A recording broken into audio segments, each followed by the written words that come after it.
Salam, bugün biz sizinle 5-ci sınıf Azərbaycan dili dim testindən səhifə 27, 28 və 29-u işləyəcəyik. Gəlin birinci suala baxmaqla başlayaq. Birinci sual 21-dir. Qarşısında hansı rəqəm yazılmış cümlə ayrılıqda bir abzasdır?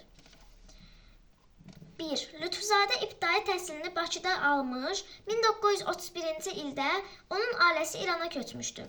2. O elektrik mühəndisi ixtisasına yiyələnmişdir. 3. Sonradan Amerika Birləşmiş Ştatlarına gedərək ikinci ali təhsil almışdır. 4. Lütfüzadə Ələsgərzadə sözlə işləyən kompüter nəzəriyyəsi, elmi kəşfin də müəllifi olan dahi şəxsiyyətdir. Deməli, düzgün cavab 4 olmalıdır. Mətnə əsasən Lütfüzadə sayəsində təkmilləşən avadanlıqların sırasına daxil deyil. Baxaq. Burada var ki, onun elmi kəşfləri əsasında Yaponiyada daha kəşfiyyətli fotoaparatlar, sonra paltaryuyan maşınlar və rəngli televizorlar istifadə olunmağa başlamışdır. Fotoaparat, kompüter, paltaryuyan maşın və televizor. Lakin orada radio yoxdur. 23-ə baxaq.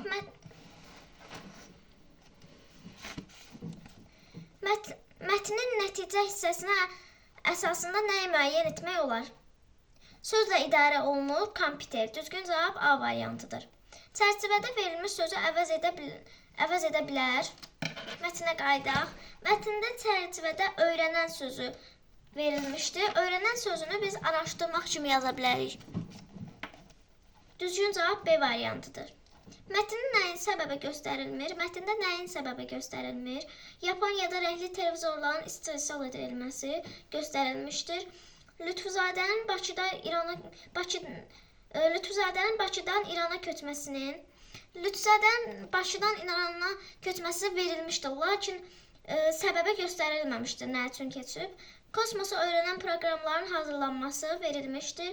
İkinci ali təhsil almağın. Lakin bu verilməyibdir. 2. Düzgün cavab 2 və 4.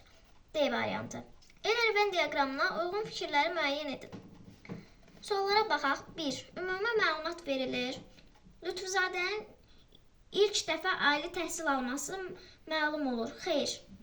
1. Düzgün cavab 1-ci abzasda 1-dir.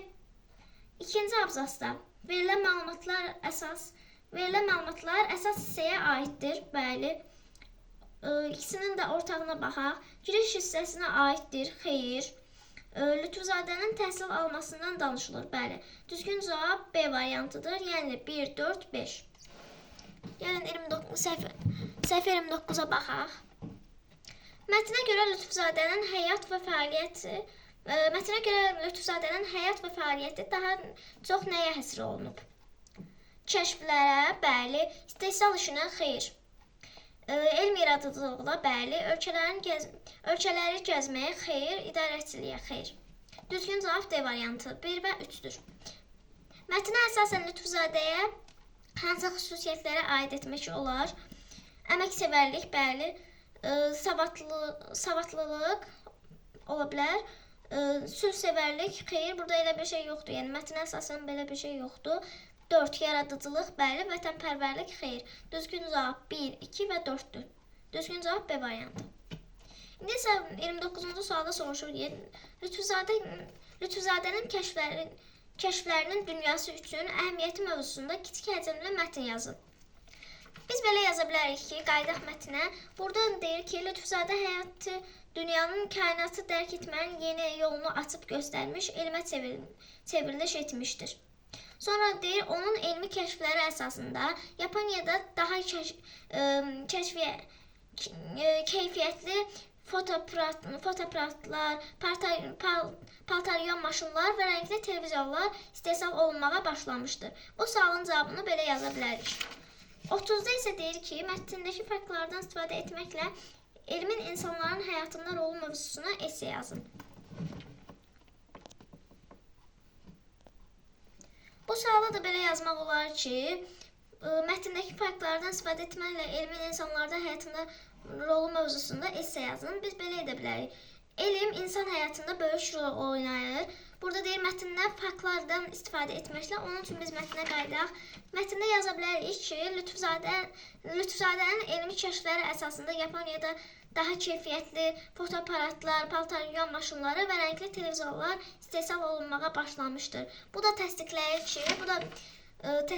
ki, elm daha inkişaf etmişdir. Sağ olun, gələn videolarda görüşərik.